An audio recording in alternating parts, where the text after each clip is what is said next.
comenzara, el propósito de Dios no empezaría en un lugar cualquiera, el propósito de Dios no empezaría en ningún lugar más que en la tierra, exactamente desde el jardín del Edén. Y ese es el tema de esta tarde, el Edén. Y para ello los apartados son el reposo, del versículo 2 al 6, Edén, del versículo 7 al 14. Démosle pues lectura y empecemos.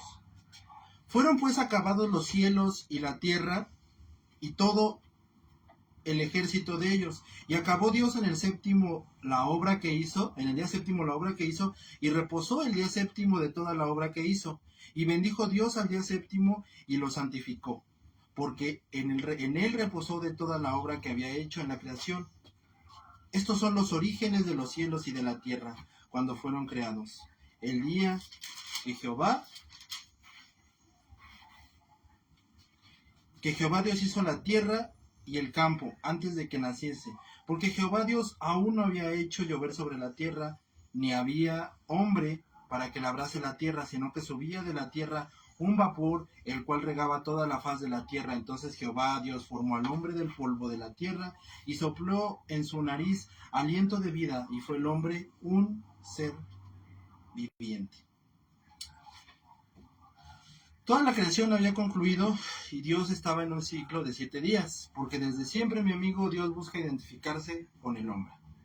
Desde que lo hemos visto en cada instante, Él buscaba eso, buscaba tener una cercanía con el hombre. Lo hizo desde el momento en el que, por medio de nuestro amado Salvador, el Señor Jesucristo, se hace hombre y viene a esta tierra. Entonces, desde ese momento nos damos cuenta cómo Dios continuamente nos está demostrando que Él busca no serse uno de nosotros, no lo malinterpretemos, no crearse, no el, ¿cómo se dice? Amoldarse a la humanidad, porque eso es algo un principio también muy claro que así no es lo que Dios quiere.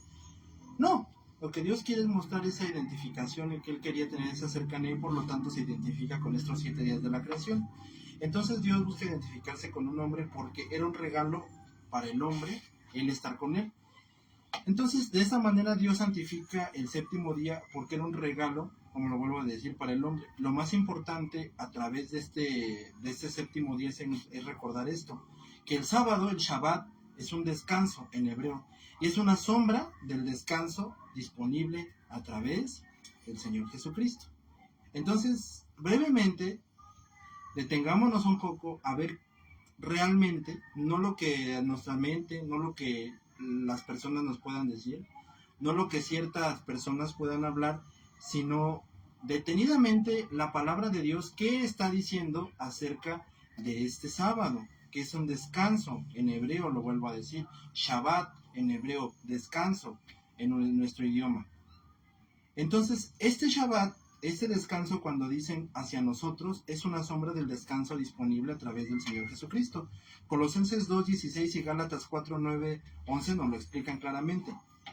Colosenses 2:16 al 17 dice: por lo tanto, nadie te juzgue en comida, bebida, en cuanto a días de fiesta, luna nueva o días de reposo.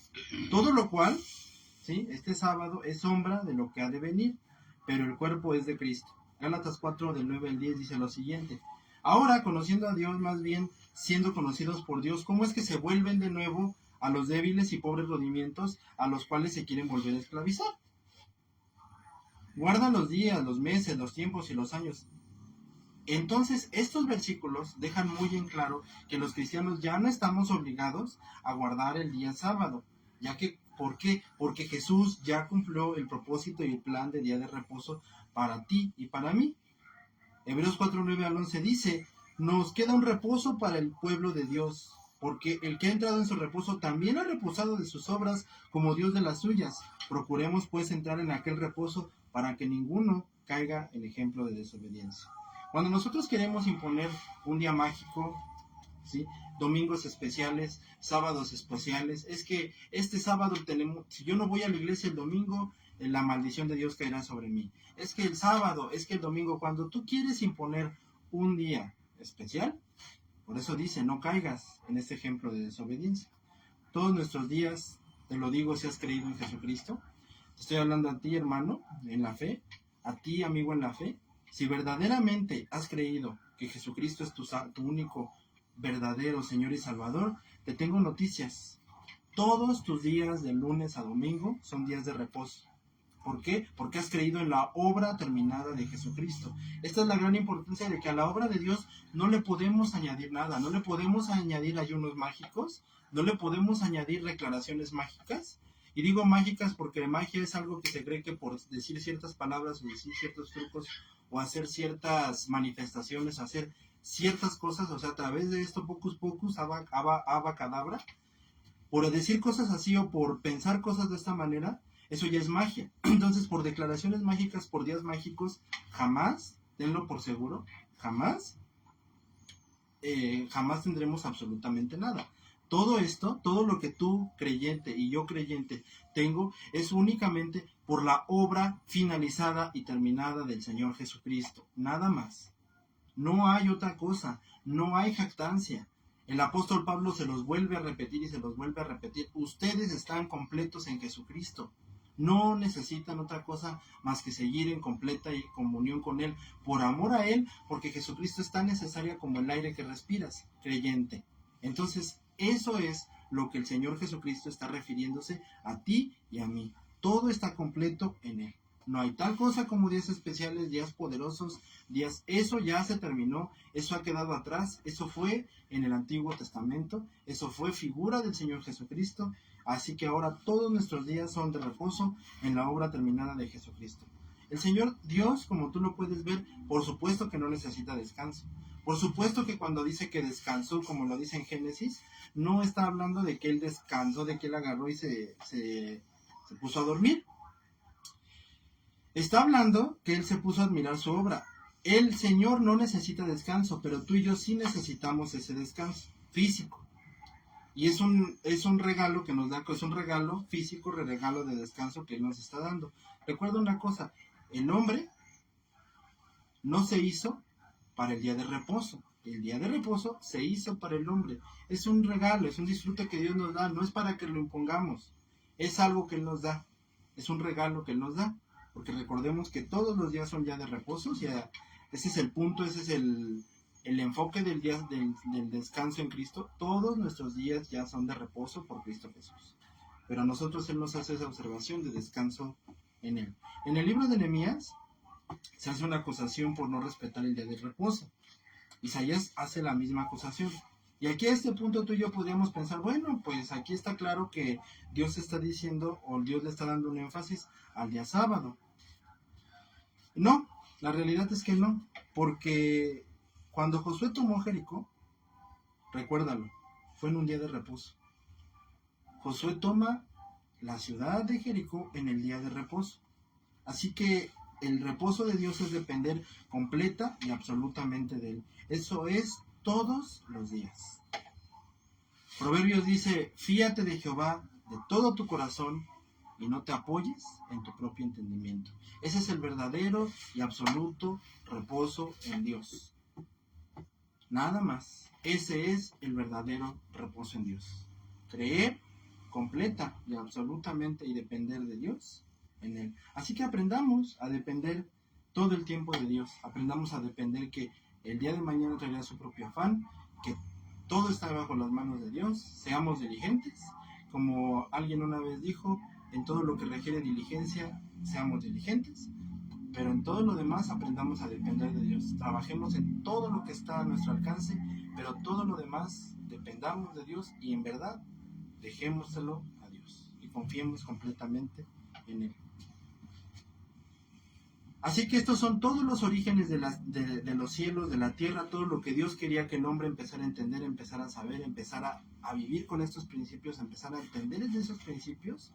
Como el rey Salomón lo dice, por demás es que el hombre se desvele, por demás es que guardes, si Jehová no guarda tu vida, por demás, todo lo demás está de más.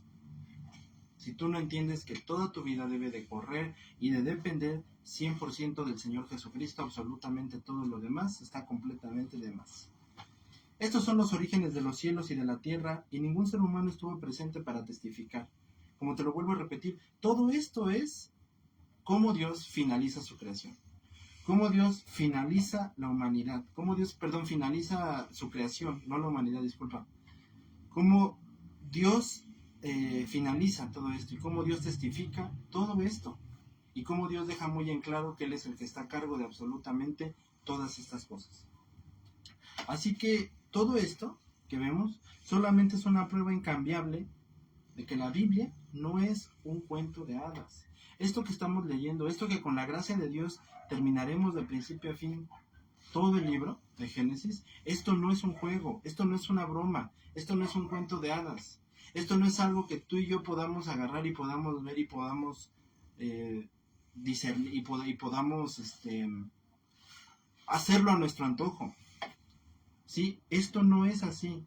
Esta es la palabra de Dios y no cambia. Y por ello Dios lo deja muy en claro, que estos solamente son los orígenes del hombre. Esto es lo que Dios nos ha dejado. Esto es lo que Dios claramente nos ha dado a ti y a mí. Así que por esto es una prueba incambiable de que la Biblia no es un cuento de hadas. El teólogo inglés Jim Packer en una ocasión dijo, la Biblia es Dios predicando. Y asimismo, al ver esto nos lleva hacia el jardín del Edén, del versículo 7 al versículo 14. Y Jehová Dios plantó un huerto en Edén al oriente y puso allí al hombre que había formado. Y Jehová Dios hizo nacer de la tierra todo árbol delicioso a la vista y bueno para comer, también el árbol de la vida en medio del huerto y el árbol de la ciencia del bien y del mal. Y salió del Edén un río para regar el huerto, y de allí se repartirían en 4 brazos. El nombre de uno era Pisón, el que rodea toda la tierra de Jávila, el donde hay oro, y el oro de aquella tierra es bueno, y ahí hay también bedelio y onice, y el nombre del segundo río es Gijón, ese es el que rodea toda la tierra de Cus, y el nombre del tercer río es Hidekel, el que va de oriente a Siria, y el cuarto río es el Éufrates. Jehová Dios formó al hombre del polvo de la tierra. Cuando Dios crea al hombre, lo hizo de los elementos más básicos. Dios crea al hombre y lo coloca en el Edén. Dios crea al hombre de los elementos más básicos que te lo puedas creer. La tierra, el polvo. Dios hace una advertencia a ti y a mí, ser humano. Nos dice, polvo eres, del polvo fuiste, al polvo volverás. Si tú quieres creerte y quieres enaltecerte y quieres decir soy poderoso, soy grande, como dice la palabra, no digas me he enaltecido, soy poderoso, como lo advirtió su pueblo, te voy a recordar, dice el Señor, que no eres más que polvo y que al polvo volverás. Así que en el hombre no hay nada espectacular. Creemos y los vemos y los admiramos, y todo lo que podamos admirarles porque Dios así lo puso.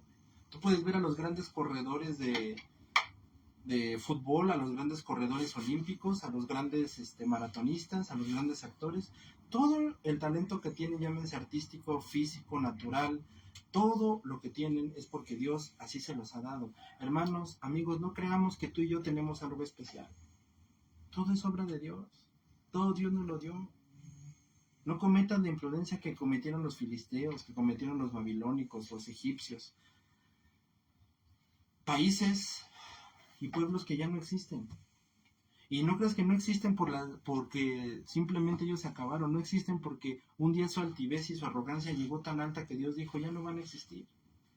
Y les recordó que no son nada. Antes del diluvio la gente vivía más años que tú y yo, era más fuerte, más poderosa, tenían más bendiciones otorgadas por parte de Dios, porque aunque eran impíos y iban a terminar en el infierno, Dios los bendijo. Dios les dio muchas cosas al ser humano y tenían muchas cosas. Y se creyeron y se enaltecieron dioses. Dios manda un diluvio y los vuelve a su origen, de donde un día salieron. Los vuelve a la tierra.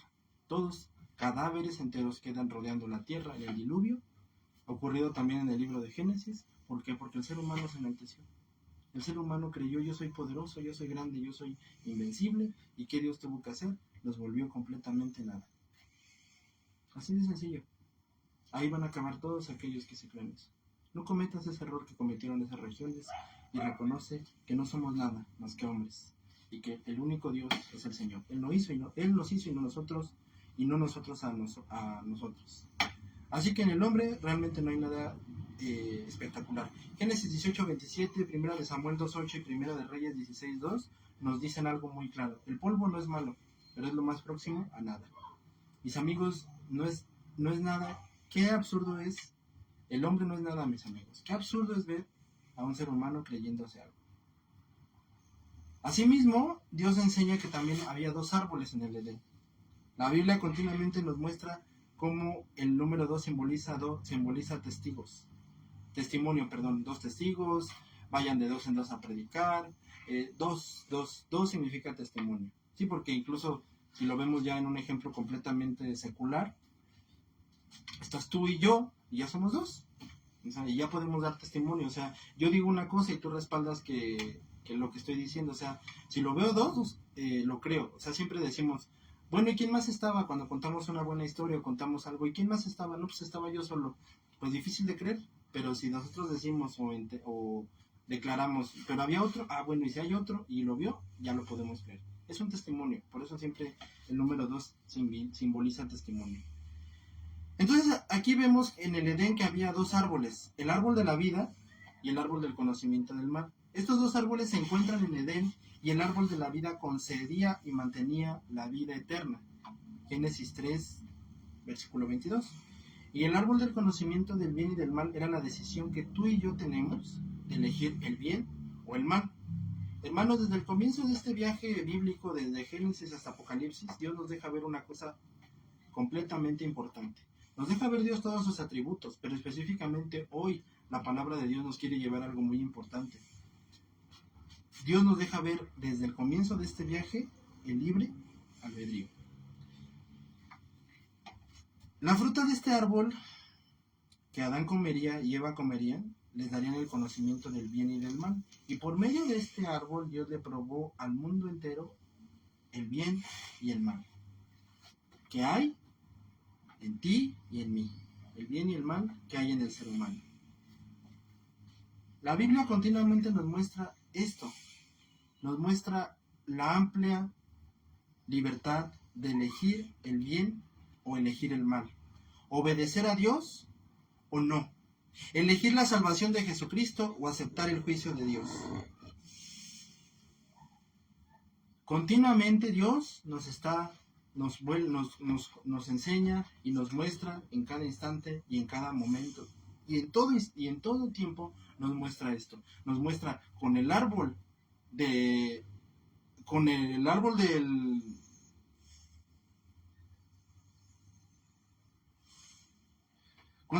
bien y del mal, nos muestra continuamente el libre albedrío que tiene el ser humano.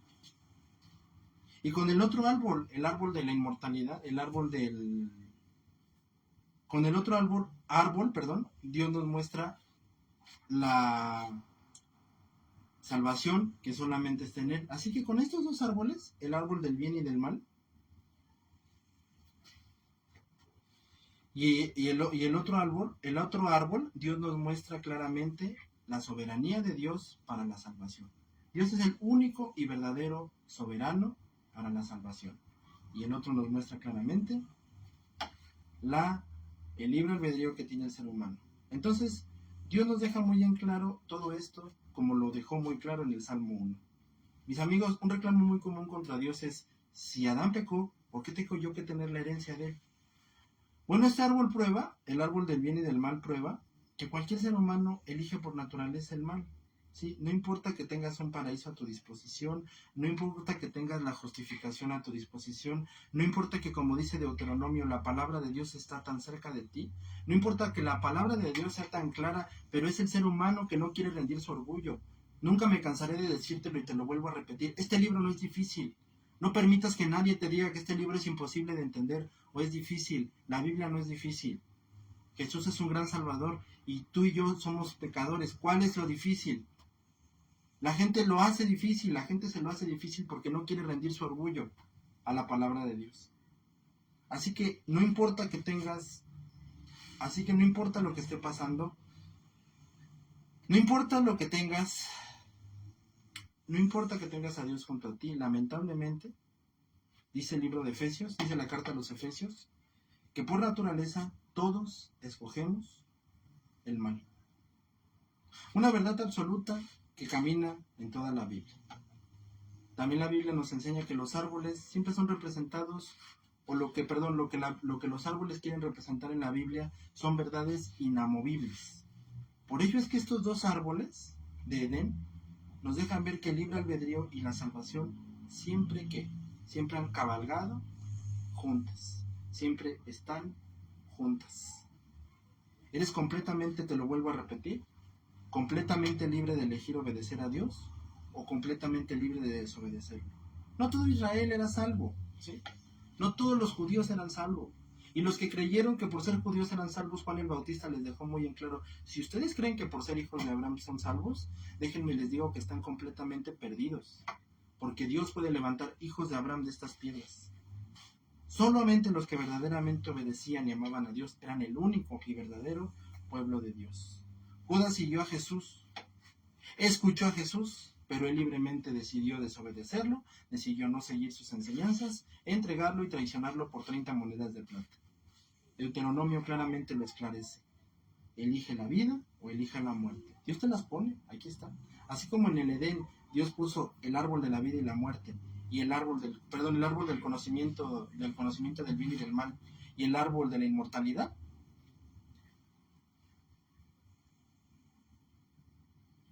Como Dios puso el árbol de la vida y el árbol de la ciencia del bien y del mal, así también en Deuteronomio nos les dice: aquí está la vida y aquí está la muerte. Yo se las pongo y elijan ustedes cuál.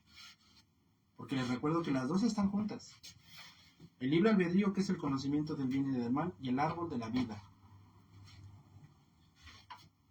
Recuerda muy bien que Jesús dijo algo muy, muy claro: el ancha es la puerta que llega a la perdición, y muchos van, pero estrecha es la puerta que llega a la salvación. Así que yo te hago el recordatorio: corre tras la puerta que lleva a la salvación.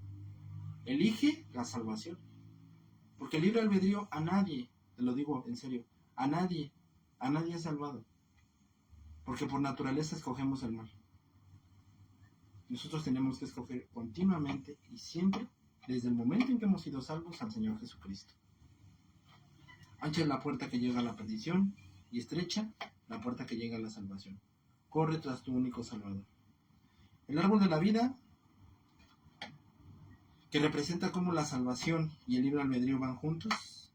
Sabemos que el árbol de la vida el árbol de la ciencia del bien y del mal fue comido. Pero el árbol de la vida no fue comido. Prevalece hasta nuestros días. Así lo relata Apocalipsis. Y cuando el Señor Jesucristo regrese a la tierra, ese árbol estará presente. Porque nos mostrará por siempre la vida eterna que hemos ganado por Jesucristo. El árbol de la vida siempre será mayor que el árbol del bien y del mal, ya que la salvación de Jesucristo siempre será aún más. Tus faltas y mis faltas son muchas, tus errores y mis errores son demasiados y son incontables, pero la gracia de Dios es mayor. Por ello dice Hebreos: acerquémonos confiadamente al trono de la gracia para alcanzar su misericordia y hallar gracia para el oportuno socorro. Siempre la salvación del Señor es nuestro todo y está representada desde el jardín del Edén. Como lo hemos hablado, Génesis es el comienzo del plan de Dios. Aquí es donde claramente vemos por qué es esto, porque aquí comenzaba este plan. Los ríos que corrían en el Edén, eran los ríos de Gijón y Hidekel, y los nombres de estos ríos no se pueden utilizar para determinar el lugar del jardín del Edén, porque la inundación cambió dramáticamente el paisaje de la tierra y borró estos ríos. Hay personas que les gusta el amarillismo bíblico y les gusta de todo, sacan profecías, de todo inventan. Es que aquí dice que una cabeza es el anticristo, es que aquí dice, y les gusta hacer ese tipo de comentarios. La Biblia en ningún momento respalda que el Edén esté en Siria, porque como de Siria saldrá el anticristo, así lo esclarece el libro de Nahum. En ningún momento la Biblia habla de que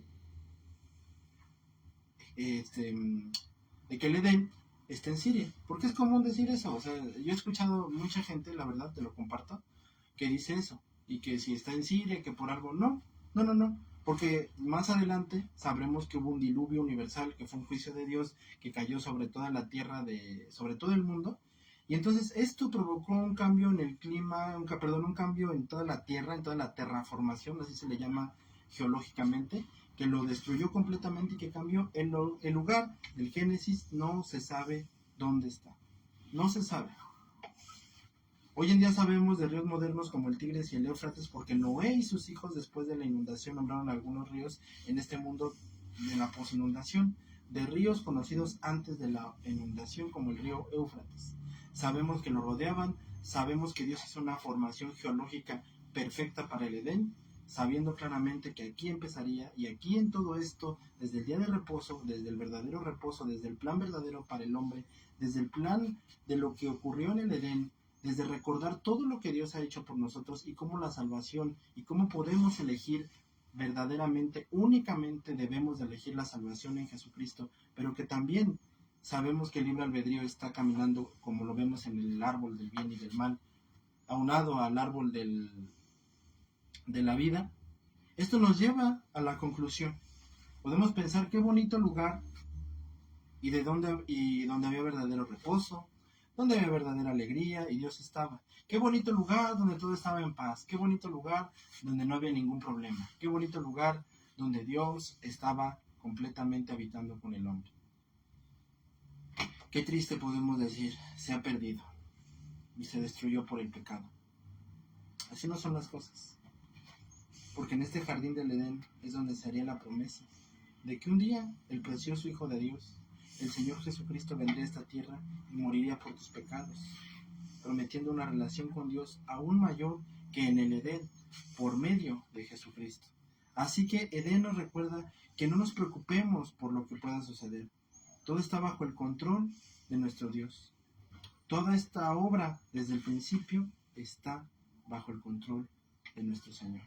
No importa lo que esté pasando en Estados Unidos, no importa lo que esté pasando en América, no importa lo que esté pasando en donde sea, todo está bajo el entero control de Dios. El jardín del Edén es perdido, se puede decir que es perdido por el pecado, y podemos decir Dios ha perdido. Todo está bajo el control de Dios. Así lo expresa Nahum, así lo expresó Jeremías, así lo expresa Isaías, así lo expresa Habacuc, así lo expresan los salmistas. Nuestro único consuelo, ¿cuál es? Aunque el Edén se haya perdido, aunque este paraíso se haya perdido, que Jesucristo nos ha dicho que por medio de él hemos obtenido una relación mayor que la del Edén, y con la promesa de que un día, cuando Jesucristo vuelva a la tierra, viviremos en un mundo 1000 veces mejor que lo que fue el Edén, sabiendo que nuestra única salvación y tu única salvación solamente está en Jesucristo.